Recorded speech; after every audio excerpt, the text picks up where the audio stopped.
রাসূল সাল্লাল্লাহু আলাইহি ওয়াসাল্লাম একটা হাদিসের মধ্যে বলেছেন যে তিন শ্রেণীর ব্যক্তির জন্য ধ্বংস, তিন শ্রেণীর ব্যক্তির জন্য ধ্বংস, লাআনত বা অভিশাপ। এক শ্রেণী হচ্ছে যারা নিজের বৃদ্ধ পিতামাতাকে পেয়েছে কিন্তু পিতামাতার খেদমত করে জান্নাত লাভ করতে পারে নাই, তাদের জন্য ধ্বংস।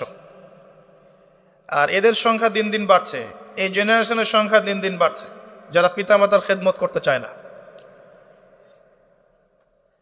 দ্বিতীয়ত হচ্ছে সেই শ্রেণীর মানুষ যারা রমজান মাসকে পেয়েছে, রমজান মাসকে পেয়েও তারা নিজেদের গুনাহ মাফ করাতে পারলো না, তাদের জন্য ধ্বংস।